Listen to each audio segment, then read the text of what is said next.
right, welcome to Explain It After Hours. It's loud because it's an in-person meetup, so if you're watching, just chill. Okay, relax. Let's see here. Oh, I'm wondering if I can do that. Grab a professional key.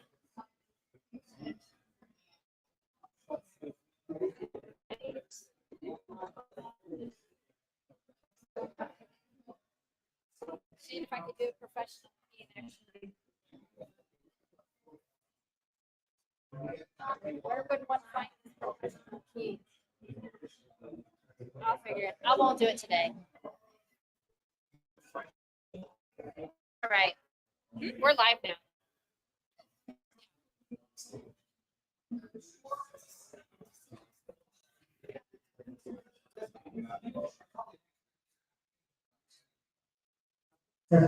Hello. What's up, everybody? I said, what's up, everybody? I said, thank you all so much for coming. We really appreciate it. I know we've never came that we're all having a really good time. Hope you have a chance to get some food. I want to give a quick shout out to Jefe's Cantina for having us out here. Yeah. They're awesome. Albert, who's the owners, is so cool. He also came from a real estate investing space. If you don't know Albert, he's a wealth of knowledge as well. Plus, he has other businesses. How cool is that, right? He has multiple locations in this restaurant, so super cool. Which was Albert? He's not here. Oh no. I'll let him know. He's working. Yeah. But anyway, thank you all so much for coming. Really excited to get this done. Awesome. Oh yeah. Okay, we've got sponsors, y'all. People who helped us get here. So we want to say thank you to Clear Title Agency of Arizona. We love using Danielle Mousy. So unless you're for real doing a deal, I'll leave her. So, no, I'm just kidding. And then thank you to Golden Age Property Solutions. I feel like I'm being sued out again. I'm like, thank you for me. Because we own Golden Age Property Solutions. So we do want to preface, we are not doing this because we are like out of the goodness of our hearts. We want to do deals with you. Our favorite thing to do is put money in your butt so that you guys can help us put money in our pockets, and we just continue to reciprocate that. So we're active fix and flippers here. We're going to put all the credentials to them tonight, so we won't take completely the spotlight on there. But thank you all for coming, and yeah. We are your creative and cash buyers out here in Arizona. Definitely some of the deals that we got. All right, there you go. We cleared the sponsor. So That's not what we're supposed to do. So, without further ado, we'd love to welcome the Gem Montero.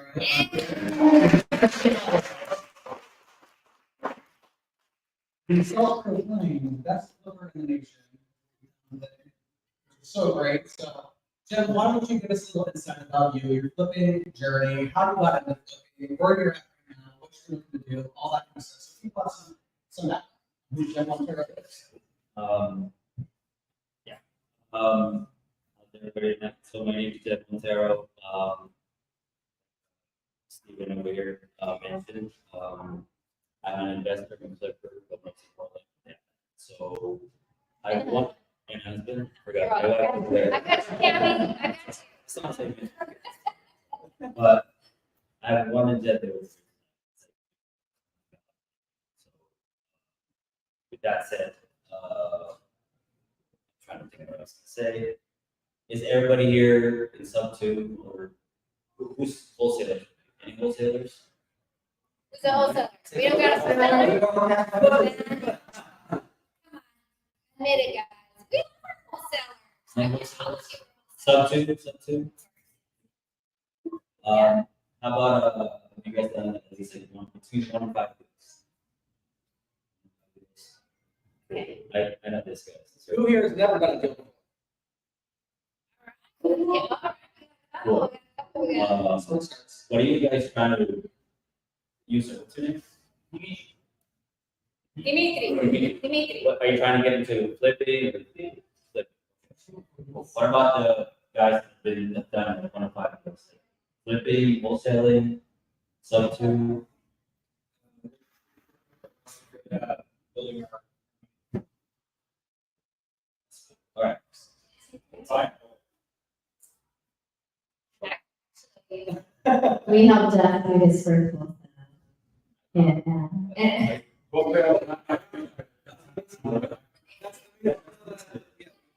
Yeah.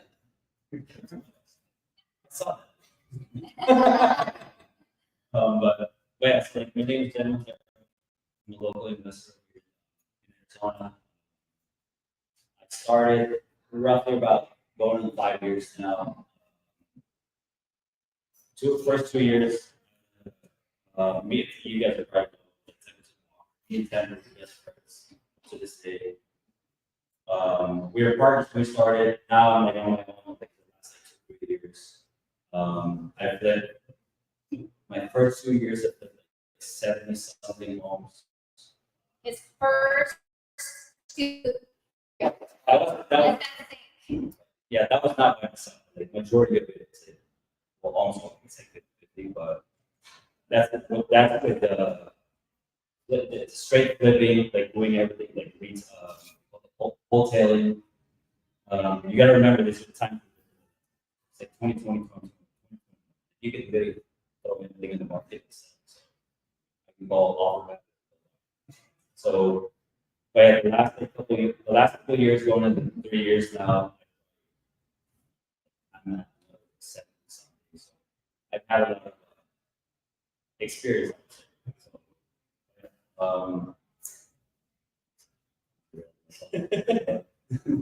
So you've done 70 deals, or done 70 plus flips in your first 2 years, and since then you essentially stepped away now and you're doing your own thing for the last 2 years, and you essentially met that same exact number just on your own.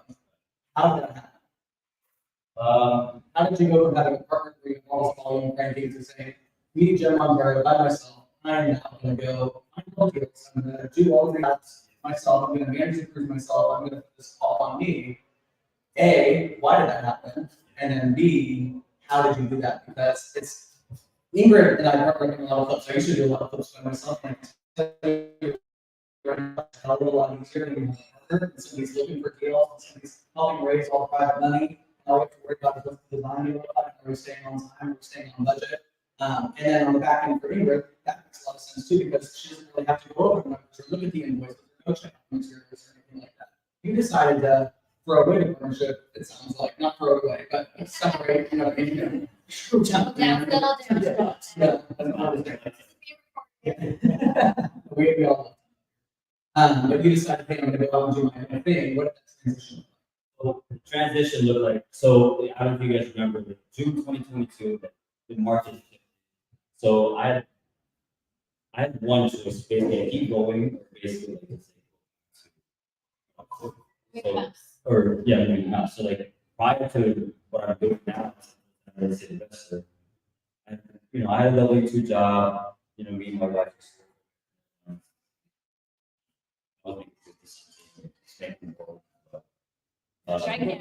Maybe more. Yeah. But anyways, so like at that time, like 2022, like I had no choice. Like this is the only thing I know how to do, and I'm really good at it. Like I tried to say years ago, I suck at this. Just double down on what I know how to do, and just push forward. Like kind of like fail forward. So it's like just that mentality and attitude, and then it's like I said, like as a solopreneur, everything falls on you. It's like I'm underwriting, I'm raising capital, managing capital. It gets kind of hard at times, but transition part of it is like more the work part is not really that. It's more like the mental aspect. It's like it's hardest. But all I was gonna say is that even with a partner, the mental stuff is tough. So I can only imagine, like, Philip the most experience, and like you're gonna have to make up for it in some areas, right? So like having meetups like this, you can like have a positive outlook and share value in education. So how do you do that now? Like, do you just go on a lot of runs? Like, how do you make sure mental capacity? So, kind of a little bit before I got there, like, so I grew up in the Philippines. I moved here around 20. So I don't have a degree. I've done a lot of things in my life. I've had so many jobs. So, like, kind of one of the key aspects that I kind of like, I always say go back to is like grit. But it's like, being an integrator, it's kind of innate in me, like being gritted. So, like any kind of like tough situations, like I always have like something like in terms of like mindset. But like obviously, I'm not gonna lie to you. It's not easy. So. You know, my name is Ingryd. No, okay. Great. You guys are real too quiet today. Okay. But no, that's why it's important to get into a community, like know your neighbor, like it's important to understand there's all of us. Like seriously though, mental health is always a scenario that like entrepreneurs go through, like on the negative side of things. Call somebody, yeah. DM Steven, he's always in his DMs, he says, so for sure. Okay. But yeah, if you're an immigrant, you know how, especially like you and I were in countries that the poorness compared to the poorness here is just completely different. So you can see how bad it can be and bring that with you here. You're like, oh, I could, you know, be a part of America. You just have a different perspective. That's just the truth. You know, you grin and bear it. But now he's being humble though, because he's like, you know, just so what do you do to keep all of that in check? Because 25 is like what do you do? Like maybe if you could share with everybody, like, how do you keep things up? I mean, Dimitri's trying to get it fixed flipping. He needs to know this stuff so they keep it running for you. What would you advise? So like get started in general, or kind of like Get started, stay started. so getting started in general, it's like you kind of have to like dig deep down yourself. You gotta get really clear. You gotta get really clear down what you want. It's like, there's so many different shiny objects. Like obviously you guys are all, most of you guys are sub two. It's like I know I'm sub two. It's like, but it's not really the best at it. But it's like if I have a sub two deal, I'm gonna call it. Right, like, but it's like you just add it to your tool, but kind of like you just know who to call. Like I'll call this see, like things like that. But like you have to kind of like get down to basics at the beginning with the end in mind. In essence, kind of like, is this what you want to do? And how many, realistically, when you're starting, how many can you really do? Right? It's like if you have a full-time job, for example, how many hours a day can you actually really dedicate on this? And then you kind of make sure, like, you know, like, can you do it as a side gig and then still keep your W-2? If you have W-2, and by all means, like, try to keep this, you know, as long as you're not miserable. You gotta try to keep it. It's once you get out of W-2, no banks are gonna approve you until you actually get established. So, you know, it's like, try to get into flipping, for example. Try to network, getting in rooms like this, get in a community, like trying to get deals, like literally put yourself out there. Like, what are you trying to do? Put it up on your social media. It's like, when I was starting, it was really embarrassing, like quote unquote embarrassing. Like, I would like make a post, and you probably look it up on my Facebook. So it's like, hey, this is what I do. This is how I feed my family. It's like, I literally just said, put it out there until I got to a point in the community, like everybody knows what I do. Everybody knows like my integrity. Everybody knows that I'm a real like buyer and player in the industry.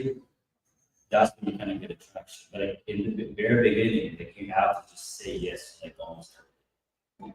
And just saying no is important, but until you kind of earn that saying no, say yes to it. And show up. And show up. Show up. Like these types of things. This is how I met Gem in the first place. Is Gem and I were both showing up, and Ingryd actually. We all were showing up to every single meetup that was going on. This is like 2021, and like when I tell you it was a hot streak of every single day was a meetup. Like, every single day was a meetup. Everybody had a meetup. That was like the perfect time though to really capitalize on meeting new people. So we were able to build a relationship, and we get to do business together all the time. Because if you guys don't know, Gem is one of the largest distributors for Bedrosian's tile, which is like the most beautiful tile, by the way, in all of Arizona. I used to fantasize about it, and I go on the website and I look at it, and I just love to put this in the bathroom. It should be so good, but I can't afford it. It's not in budget. And I met this guy, and I was like, holy crap! Like, how are you putting this nice tile in all your houses? And it gives you the opportunity, as you are a part of the community, as you're a part of everything, to find the gaps of what's not already existing out there in the marketplace too. Jim knew he could be the biggest plug when it came to having all the tile hookups. And how many people locally probably hit you up on a monthly basis? Contractors and one of our friends that we know from Austin, and it's like he just ordered from me today, like not too long ago, but like that's me sharing kind of my connection, providing value. It's like, I mean, also like, I mean, I'll make a few bucks, but it's more kind of like maintaining my accounts, you know, it's like my keeps my costs low in my own personal like, projects, like this guy. He just got an order from me. So Manny over here and his partner, they're one of the biggest groups in town too. So yeah, it's like getting into rooms like this. It's like if you want to get your first deal, it's like between all of us that's been doing deals, we can't do them all. Like, once in a while, it's like, hey, like I talk to Manny, we talk to each other. You know, hey, kind of like over my head right now, like pass this like rule. It's like, hey, you want this? What do you think? Like I just want a little bit of work. Like I need to just take it off my plate. That's kind of like building a relationship with the community. And we all have like so many people we can call or calls us, basically like do the same thing. Like, you know, it's just like getting in front of the opportunity. And then when it presents itself, you gotta be ready. So you gotta do your actual foundation like, way before. Whether that be your education, money, funding, raising capital, trades. So you gotta be ready for it. So Would you say, with Bedrosian? Yeah. Because I think okay guys, it used to be my dream, right? I remember still sitting in my little mastermind class sitting at like, I'm gonna own 10 properties and then I can quit my job because you're gonna like make something to like, you know. I'm gonna tell you right now, bullshit. I own 17 houses, 14 properties, and I don't take a penny from any of them. Like all they do is like save up some, like all I do is save up reserves in those, and then some kind of BS. I have AC to fix it. Gas in Houston flooded my house, $25,000 worth of damage. You know, like that kind of stuff. That kind of stuff happens. So I always tell people stay available, watch out for your credit, because it's much easier to go get a credit card to go fix something like that. But your rentals are not, when you're first starting, your rentals are not going to help you. They're not. The only thing that they're going to do is going to help you lower your tax burden. That's it. It's going to take you having 50 units or more before you can really reap the rewards of having rentals. So I crush dreams left and right every time I say that. I'm so sorry. But know that that's just the way it is. So when you have a W-2 and you're not paying for the W-2 world, I have to get active income. And active income was partnering up with Steven and starting our fix and flip. I'm with you 100%. So with the Bedrosian, that's just another vertical. it's essentially it's a good way to kind of like ancillary, like, you know, like maybe just like 5% of the business, 10%, whatever. But it's another vertical that I can integrate the benefit of actually maybe my main business, which is like Facebook. It's like, yeah, I have rentals, like I had more before, but now like I'm not overly hung up anymore, kind of like close doors. I need to have like so many doors. It's like we all read. It's like we start, keeping bigger pockets, like, literally it's episodes of like whenever I got tired with it. But that's really what they harp on. But it's like it's really market specific, and it's really hard to like actually well, without tracking so much time. So We're gonna teach them how to create Yeah. finance. I mean, Burgers. yeah, but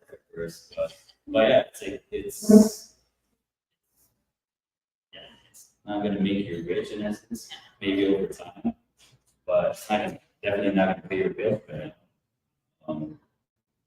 like you need to figure out an actual activity. Like your W2 is important. Learning how to wholesale, how to actively face the flip, how to like literally just like funnel to your actual like income, whatever it may be, expenses, something else. Okay, so somebody had a question on the podcast earlier today, and if you guys want to hear a little bit more, we also have a podcast we're doing today. Explore either Steven or my YouTube channel. We have a podcast every Wednesday from 1 to 2 p.m. Okay, that was a shameless plug. But one of the questions that was on there was, because you mentioned structuring your business in such a way where you're paying yourself as a W-2 employee. So that was one of like the gems that Gem gave us. They get a lot of fun. I can't help myself.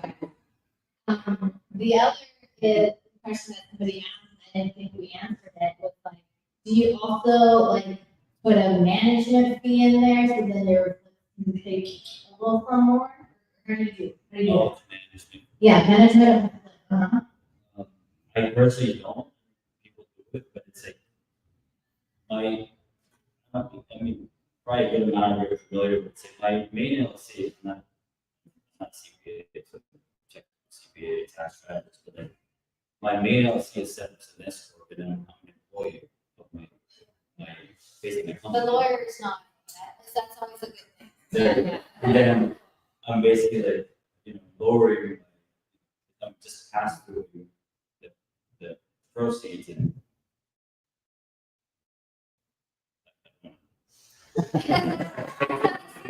I'm not gonna say too much, but like that basically, so. Yeah, I mean, it's not the strategy. You have your kids be a part of Right. it, and And they my get on kids- the marketing, so you Yeah. can pay them and lower your Yeah. tax burden. There's all kinds of really creative ways to do it. Yeah, I can whiteboard it, but at the same time, it's like. But it's like, those are like kind of, there's so many ways to actually. I think it was like, how do you actually lower your tax burden? Yeah. It's like, that's one of the ways to lower your tax burden, but at the end of the day, it's active income. You have to explore like other legal options. Yeah. And there's so many. Use that tax code. Yeah, use that tax code to your benefit. It's like, it's there for a reason. Entrepreneurs to actually take advantage of. It's up to you, like, if you're not taking advantage.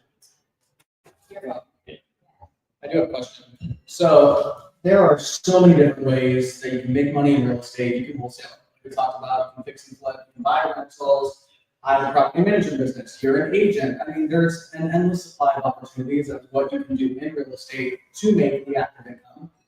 Why did you choose to stick with flipping? And because you said I'm a wholesale, like, well, I think Gem Montero wholesale in any way, shape, or form. Not to say probably don't do it once in a while. I wouldn't see a good one and pass it along, but Close it and it's, it really depends on the situation. yeah, so don't have a lot of flips. So, I know Base talks about this, like, I've learned this kind of like early on, like, you wanna have your own brand.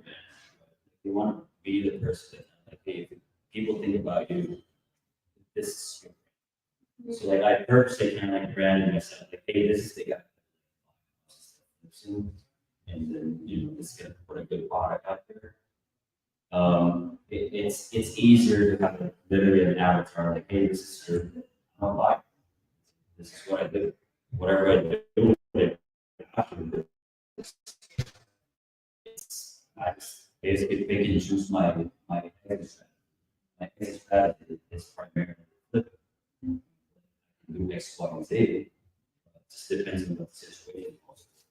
So I think that's basically my main reason for it, and I kind of enjoy it. The transformation is fun, but it's more kind of, like I said, like being clear kind of like what I'm truly good at and kind of what I know. It's kind of well, that's basically the main driver. Yeah. And then I can literally do like schedule wise, lifestyle wise. You know, I can work for like 5, 6 months and shut it down. And not get into next year. Did you hear that? That's After that, you're gonna be on vacation. it's like I don't go back to the planner. When we talk about this, like late 2022, when market shifted, kind of brought it down. It's like when everything is good, everything's like selling. Your only focus is like basically making as much money as you can. When the music stops, you kind of have to like get down to kind of like the basic. Like me and my wife have sat down and said, hey, how much do we really need a year? And then we kind of landed on like, all right, can I do 10 trips a year? It's like, yeah, it's easy. How much is that going to look like every year? Like to me, it's like 10 trips equals to like 500. That's 50 grand net. And that's it. That's the only thing I focus on. I know that it's going to end up way more than that, but I'm not overly burdened myself. Kind of like, it kind of, one, it keeps me in check and kind of like not look at other people's like, because in this business, you're going to end up looking at other people's like, lifestyle. You see like people like, oh, they have 50 deals, 20 deals on the board. You know what I mean? It's like we all can see that, but it kind of keeps you in check and it kind of like makes you kind of, focus on your actual race. I don't care what people are doing. This is what I'm doing. It's like I don't need like 100 deals. It's like I'm focused on this. So now, really back in, real back in, anything over that is just like ancillary. I know it's going to end up being more than that. So we almost hit it right around May, June, and I ended up like getting to so, but yeah, it's like it's fun. Yeah, so to summarize, Jeff says, know what you want, know your numbers, because that is going to drive clarity for your goals. Absolutely. So while one thing that you do that we don't do is like you self-manage your flip sets, right? Okay, so I have some questions about that. And while you guys are all sitting here, if you have questions, let us know. You've got this amazing professional flipper here. We want to make sure if you guys have something itching to ask, definitely. But we chose to partner with somebody else to really manage our projects so that we can focus on continuing to bring deals. Now, mind you, her job is to execute on the vision that Steven provided, right? Like, hey, this is what we're gonna do.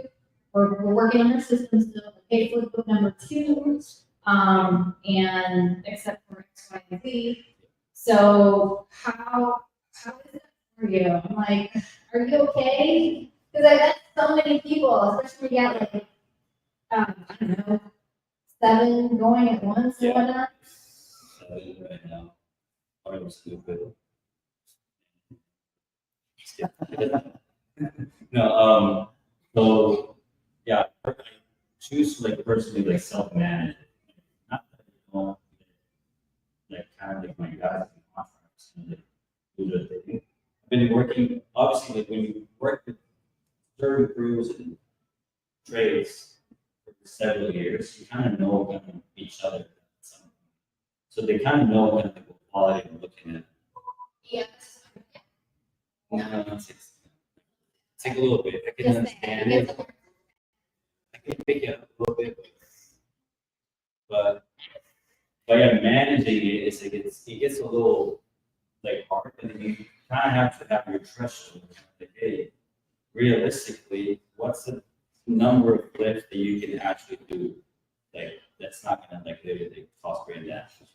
Like, to me, it's like between 3 and 5, like, I'm okay. Like, I don't lose sleep at night.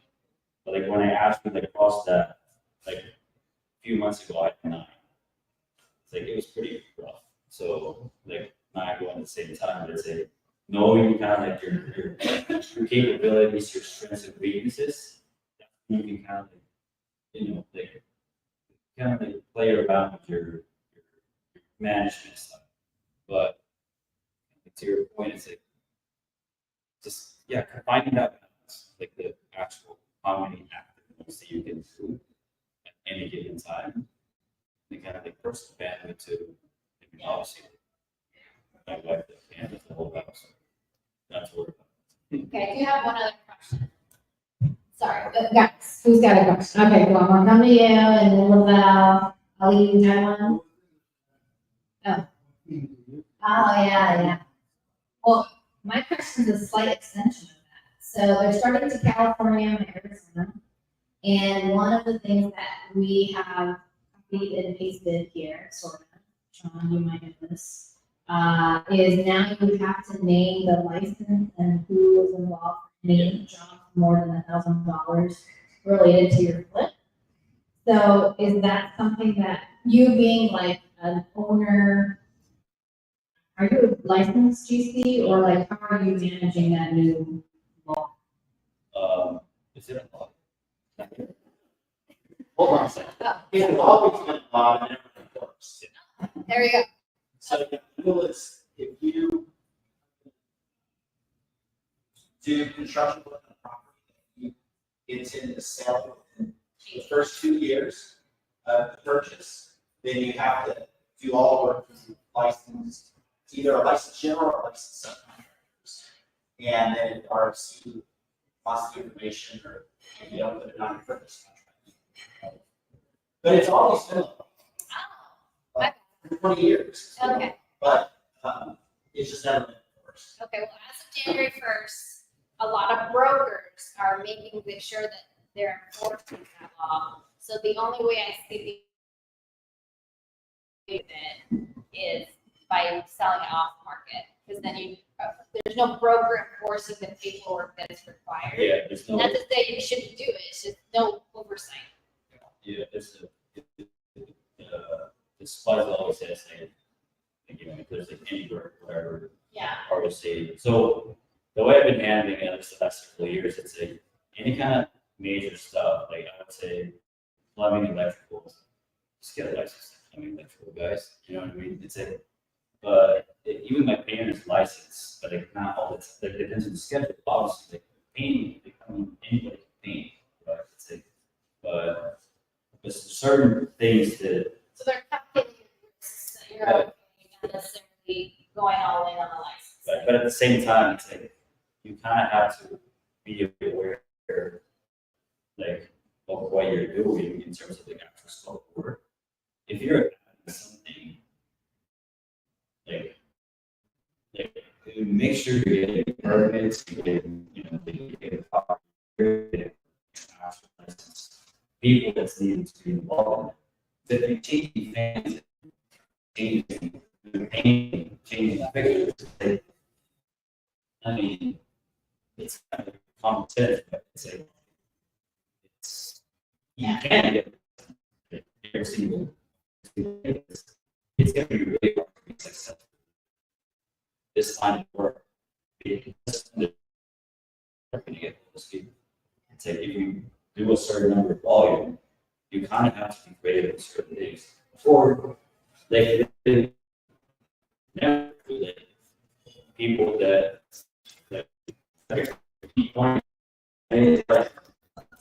if I get a roof, I mean, he's changed roofs, man, about 3-4 times now, whatever it is. So, like I said, there's so many like ways to actually like help each other out in the community. So, D. I have a question. So in terms of tracking, and as you move through the key milestones, are you keeping that in Excel? Do you use app or some kind of system? Uh, And then the other question, kind of piggyback on that, is for you, can you keep your own books? Are you a bookkeeper? Or do you kind of farm that out to a VA type so person? I'm gonna go to the bookkeeping part first. So Albert, the owner of this, like, good friends with Albert. Me and him have the same bookkeeper.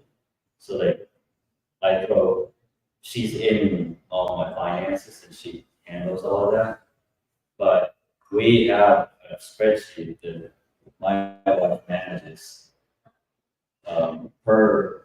basically per deal. Like, it gets pretty intense. It's like, it gets pretty intense. No bookkeeping after 7. Yeah.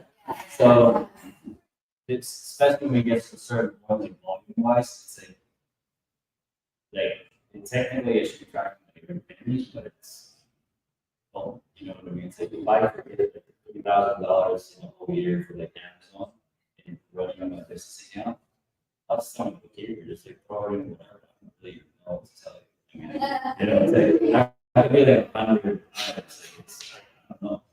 So, but in the beginning though, it's like, it's a little bit easier, but once you get to a certain number of deals a year, it gets kind of. So, yeah, I think recommend that some threshold to be a bookkeeper. Yeah, And then some sophisticated Excel sheet to track. yeah, And then after you're done with each flip, you go back and look at it compared to other flips and say, received price increase here on time. Right. I used to. Like, I honestly, I used to, like, I had columns in my spreadsheet, like, I kind of like track, kind of like, oh, this is like, tally install, like floor install. Like, I used to kind of go back, like, say, all right, 3 houses to go, why is it lower, whatever.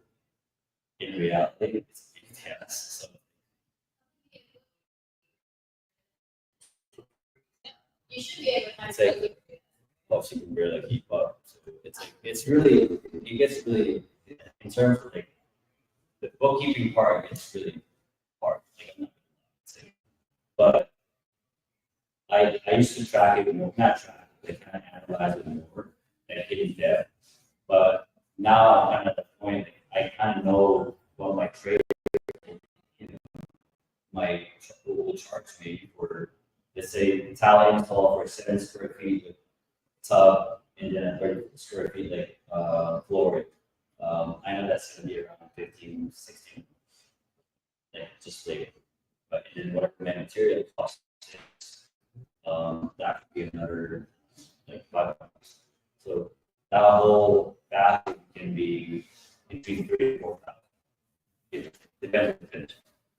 So like that part, I kind of know, like, just by doing it on session, but not in terms of go back every, like, every time. I should do. But Just to build on that with the bookkeeping stuff, so my wife, very similar situation with Jen as well. She handles all of our bookkeeping, and definitely goes past 7 p.m. on that time. It's a lot of time spent together. But the other thing is that you're able to, in most cases, put a purchase order along with everything that you're purchasing on Flip. So anything I order on Amazon, I can put a PO of the property address on there. So our bookkeepers have access to our Amazon account. They have access to every single account, every single credit card, access to literally everything. And then we have a PO attached to everything that we do, so that way they can do 90% of the work. And then they give us a list at the very end of the month and say, hey, here's the 30 things that we didn't know where they went to. Who the heck is Savvy Investments and what that attached to? I'm like, oh, it's Gem Montero. Put the version file. so yeah, I think that's a good way to do it too. Like, if you have an Amazon account that's like business Amazon, the only thing with business Amazon, that's why I don't do it. The shipping time is like it's always like 2, 3, 4 days like later than the personal. Yeah. So it's not like an overnight thing. So you got to like really think of it as a preference. But I kind of know like how much I'm spending per house with, let's say, Amazon. Like, I already know I'm going to live about between 27 and 35 bucks in any given like house. Like, Hey, do you have? So Dimitri wants to get into flipping. Hmm. So Jen, do you have an Amazon like catalog of like, here's some Jen books and have other people use your things? I don't, but I He's just finishing it up. It's out next week. no,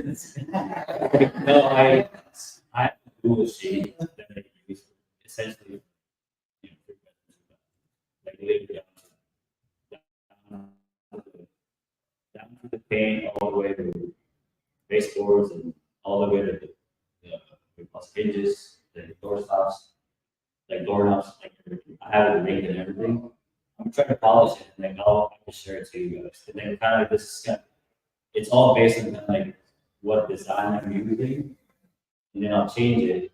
I'll just change color to come change it. This is kind of like why 27. I purchased it. My design, like the finishes that I pick, I can use it all the way like 1.5 million all the way. I'll never change it because I don't think it. It's like I don't care if I'm spending $250 in a shower, like shower trim. There's like $100 like, version of it. I don't care. It's one of it.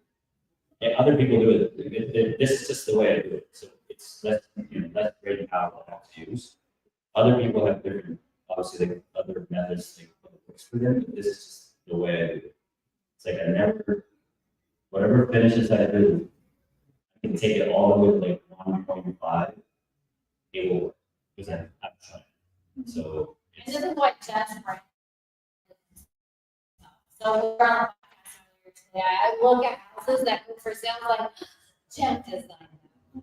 Straight from the exterior Yeah, too. yeah. There's nice landscaping, there's a little bit of mold, a couple bushes out front, you got wood posts, white house, it's always the same look and it looks phenomenal.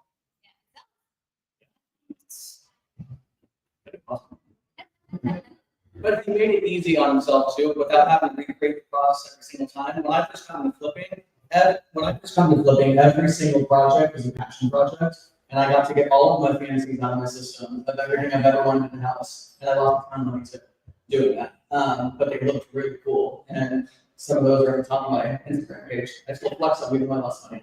Because they look pretty.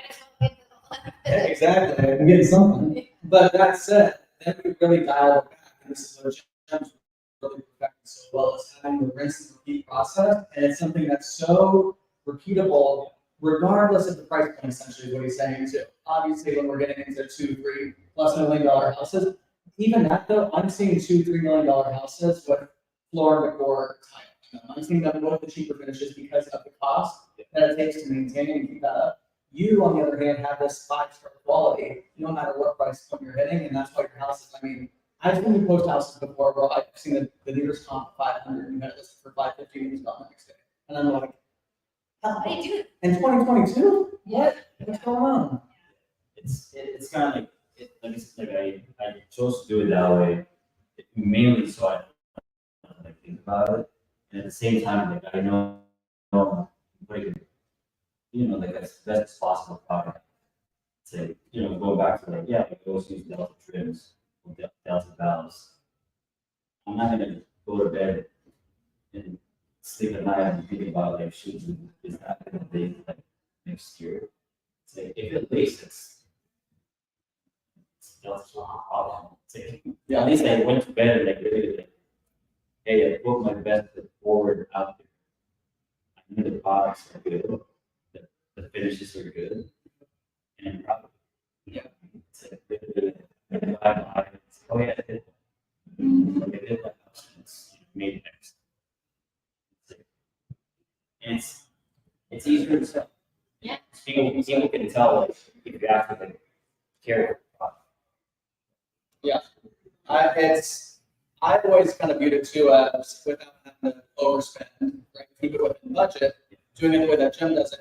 The emotional pullout people have, when they looked at a bunch of different houses for a $500,000 price point, and you walk into one of Gem's homes, you're like, holy shit, this is like a showstopper. This is stunning. It's like perfect. You know what I mean? You don't see the quality and the price points that you're buying at the level that you're doing it. Yeah, it's it's kind of like going back to the staging. It's like I always stage for properties, like the flips that I sell. It's because it helps to sell it. Yeah. It's the same exact thing. Like you just care. You just like differentiate yourself and just care a little bit more. And then you can always like excel within your actual. It's kind of. Jeff's got a question. So with your process is all dialed in, I'm just really curious what your cost per square foot is. Quintessential question. Cost per square feet, is with just cosmetic. No, Full, Are you removing drywall or removing the existing drywall? the new driveway, just everything's out, new kitchen, new baths. 1,500 square feet. Yeah. Drywall, texture paint, we're not touching roof and AC. Stair tip. Yeah, maybe like 40, 50 grand, give or take, cost per square feet, you know, buy land right around, like my math is like, calculator. So Like if I 40 have to 50,000 square foot. 40 to 50,000, like your cost. Cost per square feet, buy land around 35. Divided by 1,500 is 33. Yeah, there you go. That makes sense. Yeah, so it lands about. You're replacing a lot of roofs. Roofs, AC, the landscape, will burn all of your money. I live in that. 6 properties. It's just crazy, the roofs, they bite you in the butt. Yeah. And walls. Yeah. Wall Street. Yeah. So, as a new, I haven't done it, but I've been buying rolls and innovation game, but I would like to do flips, and the ones that I've been underwriting, and as a new flipper, I'm looking more like $50, $60 a square foot, because I don't have the processes. And because of that, I see deals that I can't do that. And other people are just buying up, dude, where am I doing? And you have that thing in your head, where you're like, what are they doing? Wait a second. We have conversations all the time. Okay. So me and Steven says it's not a hell yeah, it's a hell no. And maybe you don't say, you say that. That's okay. Oh, hey,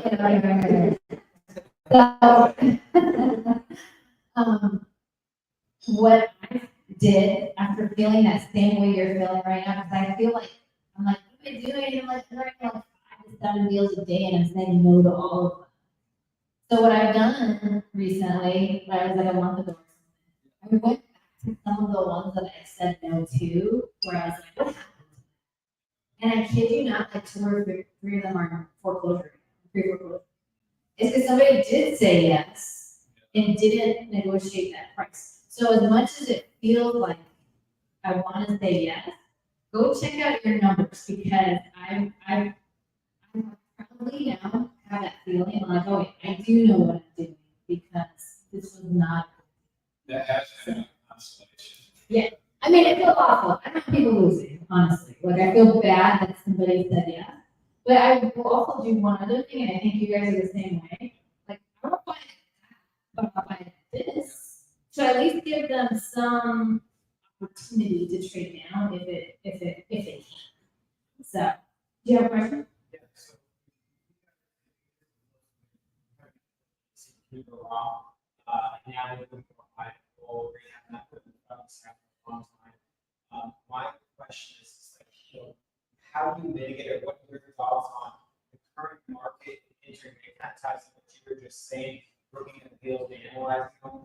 What are you seeing, since you got a lot of volume of your deals, about exits on the sales back? How fast you're moving? I mean, obviously, you're doing a great job on rehab, but you know, I've been doing loans for a long time. Everybody says I still see some that sit, but typically those are more the age people. What are your thoughts on how the exiting in this kind of race for the buyers? So kind of one of the things that it kind of going back to like being really clear. I niched down like what I know what I'm willing to spend. But it's a, I was telling Ingryd Steven today, it's a almost 100% of the time, somebody sends me a West Side Bay, I probably won't look at it. You're Say, supposed to send them right, but not because like, I don't know how to underwrite. The familiarity with that side is actually just not super, like, you know, like, I'm not, it's not a back of my hand.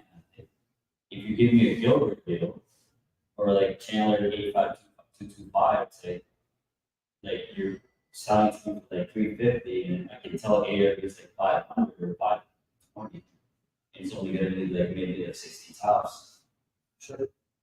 So like those, you know, like I think those are the type of kind of like ways to kind of like, at least like in my opinion, be able to like mitigate like, such, you know, market risk and kind of stay in the price point. I don't know who I've heard this from, but it's like there's like a no man's land like price point between yeah, like between 6 to like 1, between 6 to 1, especially in like South Scottsdale. Trying to think of the areas.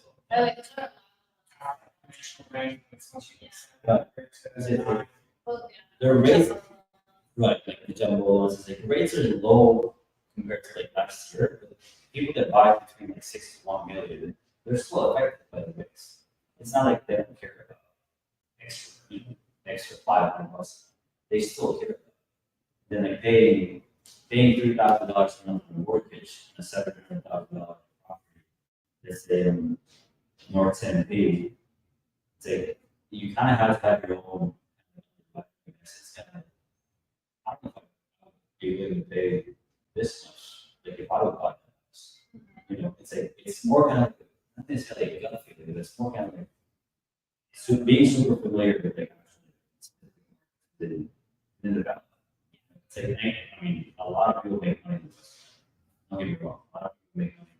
Here at Cool Club, you know, and I just flat out I'm not here. So I just try to finish down the day. This is what I know. I made money here. I'm going to do it. So otherwise, I can't do it. two things people hadn't been underwriting until for this year. Giving a agent fee, like more significantly. Than before, because people are kind of taking advantage of the fact that they now have to have the buyers, like, right, like, yeah, well, for sure, make sure you're getting 3%, right? So just be ready that your buyer's agent fees are probably gonna be slightly higher. And then 2, everyone's asking for concessions, and it's all like 3% concessions. I don't know this as an agent, like, I got 2 contracts right now, and I was able to ask for all of that, and they were willing to give it. And it's taken about 21 to 25 days to get your property in contract. So you like, what's hilarious about that, by the way? That's normal. People are so used to like, wait a second, I just hit MLS button and it's been 3 hours while I'm on offer. Like, that's not the real. And yeah, so like, you have to,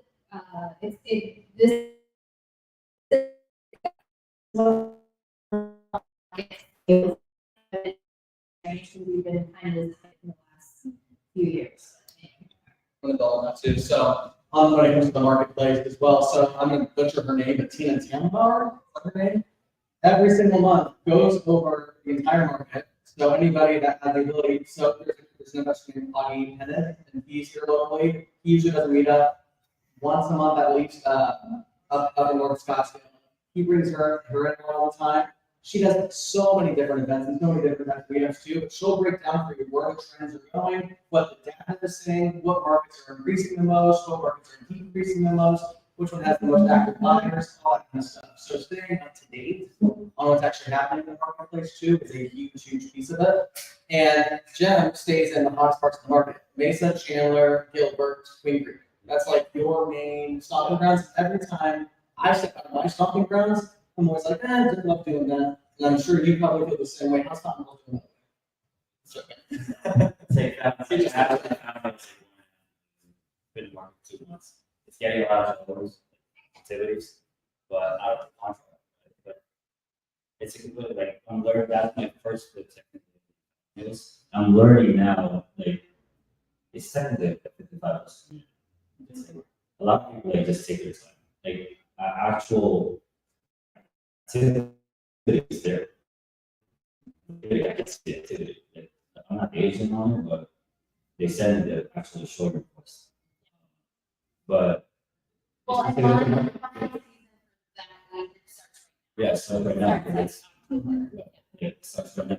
So I expect that to sell like right the next few weeks, but it's, yeah, like knowing those specific markets, that one, like, I wouldn't have done it if it's a different circumstance, it's just a great deal, so I'm sure let's do it, but, yeah, no brainer. Oh, yes. So you stay at a certain price point, that it's like median or something? Right. You just try to stay under 600? So I try to stay under 600, but it's still dependent on the year. Essentially, like, gonna be, something that people would buy, but it's like, and they kind of, I kind of pay attention to kind of like under 400, if that's the word, it's amazing. But like in Gilbert, I'm willing to push like 700, but it still depends on the actual. Yeah, 'cause, like, I live there. If I'm only gonna drive a mile, like right now, I have like 500 radius, and I live, 5 minutes from it, so I'm like, that's good. But I kind of set it up that way, so I don't waste time like looking at check it. But if I have a project all the way to Maricopa, for example, like that's my whole day, just to check it out. It's like I could hit like 5 projects and literally go back to my house and literally scout for more Yeah, that data. makes more sense. Yeah. Might be going to the West Coast. No, I put myself in a situation when I first started, like my first group of, I'd say, first 5 was Ingryd. And during that, I had a flip going on with Ingryd. It was actually one of my first flips ever. And it was with Ingryd. It was on Logan Boulevard, and it was in Florence, Arizona. And I say Florence, Arizona, it was 9 miles south of Florence, Arizona. Florence. It was in the middle of nowhere. It was like almost 2 acres on the lot. It was just mobile home, just out there. We couldn't get contractors. I mean, this thing went wrong in every which way possibly could, because the contractors would go out there and be like, I'm not going back there, I'm not doing that again. So we eventually had to find crews that would literally spend the night there for like 3 days out of the week, knock out as much as they could, and come back the next week, and we would just hope that was okay. And while I was doing that, I had another flip going on in Sunday West, and this is when I was managing all of my other projects. That was a 2.5 hour difference between each location. And I went every day because I had no idea what I was doing. I didn't know how to manage a project. I didn't know how to manage crews. And that's how I got 30,000 miles on my car when I first did my lease. All the miles. But to kind of piggyback with that, like, it's kind of being clear, like I said, I keep repeating this, it's being clear kind of the way your business is set up. It's like, I know I'm by myself, I'm a solopreneur, like managing myself. It's like, I know guys that actually like buy stuff all over the place, but they're built for it. Their business is built for it. It's like, I used to have like 4 project managers, I'll send them to, like all over. That was fine, but at the same time, it's like, hey, here. So I'm just not willing to actually like do that, at least right now. I have young kids there. I'm cool the way I'm doing it right now. And maybe, like later on, and,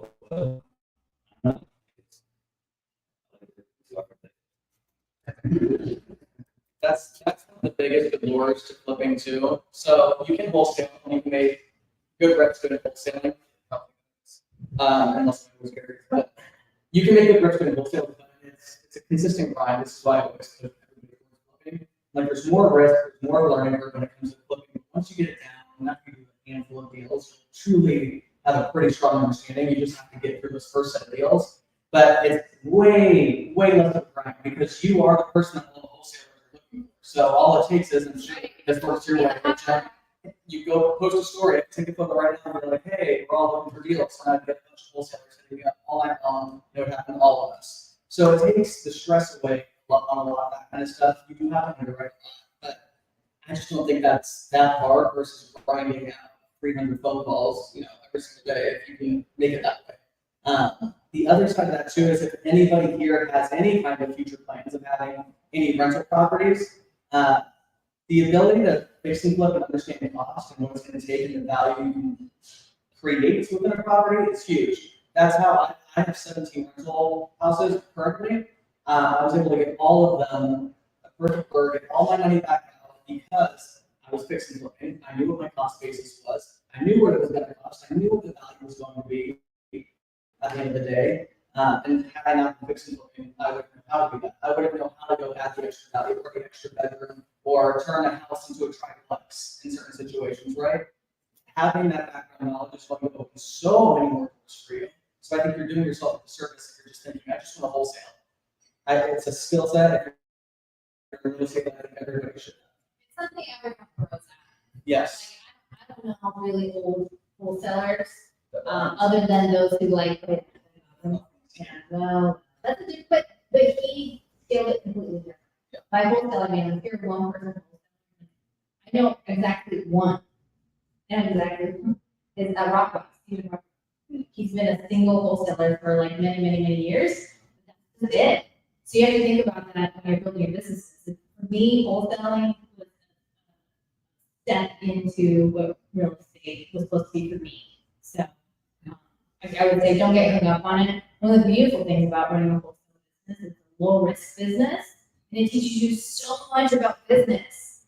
Like, because it's technically a marketing and sales organization, and so that's going to help you if you want to buy a roofing company, or if you want to run a water cleaning. Is that what it's called? Pressure washing. Okay. That's CEO Zach. You guys want to? Yeah. He'll wash the shit out of all your stuff. So yeah, for sure. But it does teach you all that. And so there's a lot of beautiful things about learning how to wholesale because it's like the easy way to get into business and not like lose the farm.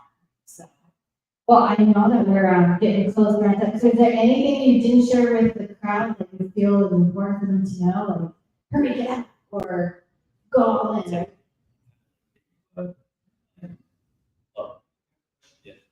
Yeah, I'm trying to start with the 95 job. How do you manage the project? Oh, that's for me. Okay, let's say if I get you, no idea. Are you planning to like hire contractors or? Yes. You know, what's the easiest, this is how it kind of gets started. The easiest way to actually steps. Like kind of say it's a tire stuff with the bigger book. But one of the easiest ways that really partners. It's like if you're not the time, like we all have resources. That's 3 main resources into this game. Time is going to be a problem.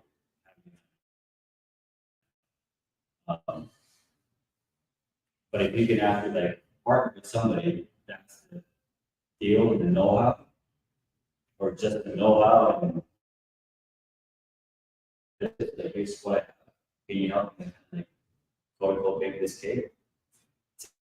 That's one of the best ways to actually. Yeah, like otherwise you're gonna get screwed over. You'll definitely.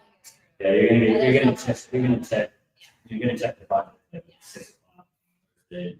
Nobody's going to be there. Yeah. We done. That's what I'm saying. No.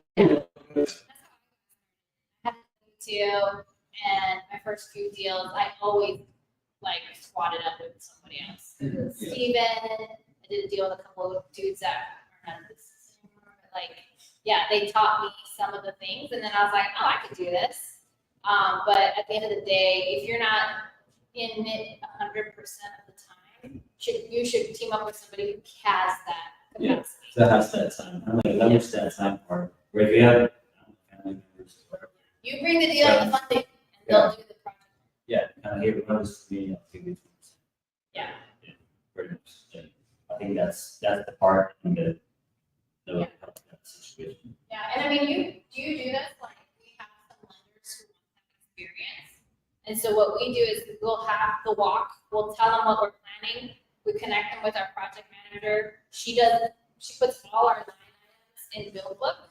so that when we ask for something and she's like, it's not in the line item, oh, it's a change order, and change orders that is the way that we're able to teach our lenders how to get started without actually being in the flow. So. I do it differently. Like I'm living more cutthroat. Oh, It's like just because like I know my value and I know kind of what I bring to the table. It's like somebody's gonna like try to give me money or even like unless it's on my terms, I'm not gonna take anything. It's like I don't like that's really how I do it. It's like I don't care if you're giving me $1 million. Go get $1 million here with no sweat.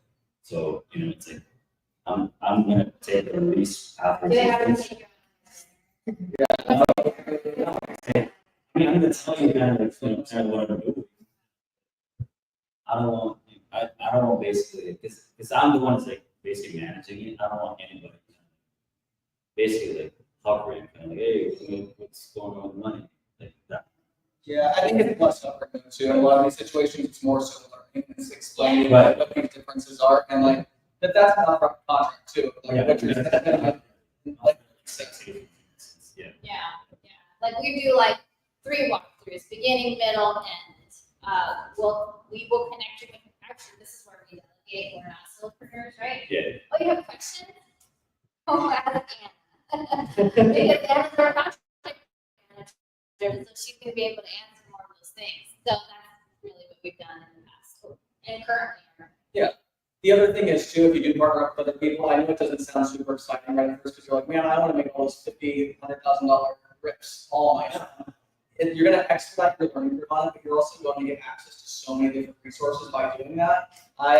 Ingryd uses my lender now that I was using prior that we built a relationship with. I think he used the same lender as us. Use that.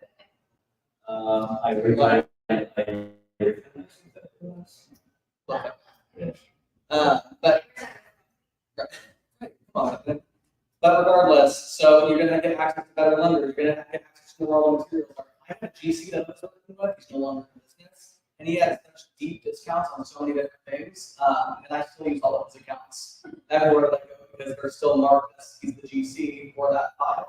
And I asked him, I said, hey, can I do this? I'll send you money every time. He's like, dude, just use it. I don't even care. Like, it's fine. So I order floors for him. It depends on the level of flood that I do. But those floors cost me like $1.39 square foot. It's hard to find carpet for $1.39 square foot. And this is a white oak green floor. That's perfect for entry level houses. So you'll start to stack all these different resources, these tools, these learning curves by taking that step back. I mean, like, hey, I just want to partner with somebody else just for a little bit. Once you feel confident that you have the ability to take care of everything yourself, then you can start doing it and adapt. But don't let it discourage you. Like if it's really something you really want to do, it's the same thing. You're gonna lose 30 grand and going to school. It's basically going to school. Like I'm not saying it's 30 grand. I'm saying if you really want to do it, I did this at the very beginning. Yeah.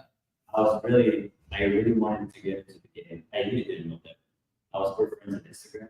Like, say he posted, hey, money, whatever. It's like, talk to him on the phone, met him.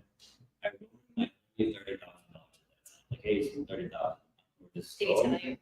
No, I think she was there. But like, I knew 10 was in that deal with it, and so I was kind of comfortable doing it. But that would be basically, like, I needed something. I've been literally studying this for like forever. I didn't really just like dying to do something. That's kind of like, at some point, you're gonna have to like literally just jump off the cliff. Obviously, like just try to do your checks and balances, I's and T's like as best as you can, but don't let it discourage you just because So your first deal was technically lending off. My very first deal was making 10% annualized, and letting it flip. But like 2-3 weeks after, 10 came to us, I had a deal in Chandler, made 40 grand. This is what I was like, really just saying yes. Like, I didn't have money. So like, I told 10, I was like, yeah, sure, let's do it. And then that's right. I just like literally say yes, like, even though I don't have money. But then I told my wife, I said yes to this deal. I'm not gonna back out. So like we go to parents, but like I was able to plant the seed, like this is years. I told her parents, like, I'm gonna go in this journey, this business. We're gonna need like some help, whether that be not necessarily financials, like financial wise, you know, like watch the kids, like just anything, emotional, just support us. So I was able to plant the seed. So when it came time to kind of like, hey, and we took it right before the grant. Say, can we borrow? Can we basically I'm raising capital. So I was able to raise that capital. And it happened like there was a 3 month period that there was like 4 or 5 deals. Like I just keep saying yes, but like some of them started closing. So I'm like, oh okay, so I started getting my money back. So it was kind of like momentum to kind of like, you know, to jump off the cliff. Essentially just like start moving. Look, there is water. Yeah. Thank you so much. Thank you.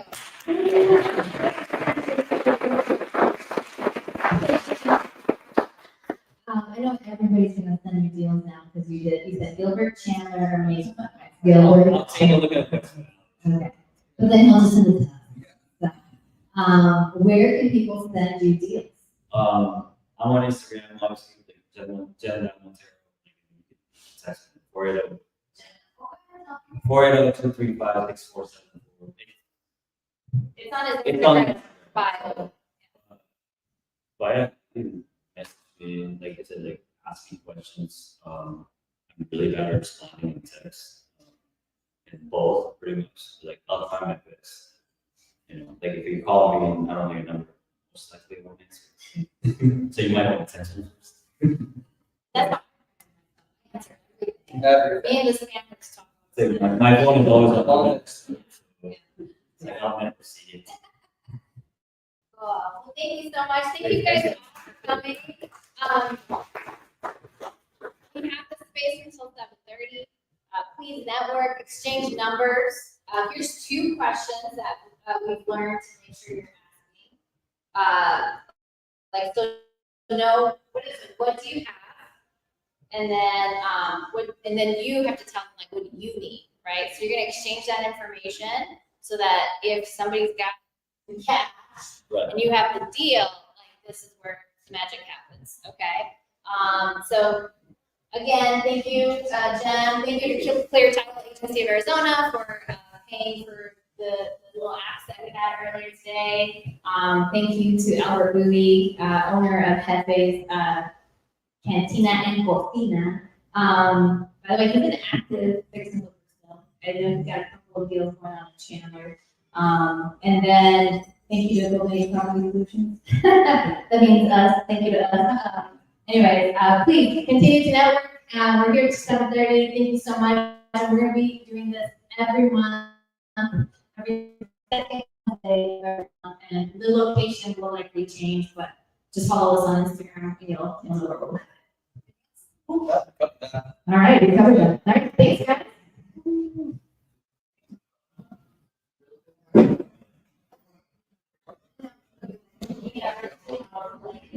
Thanks, Jen.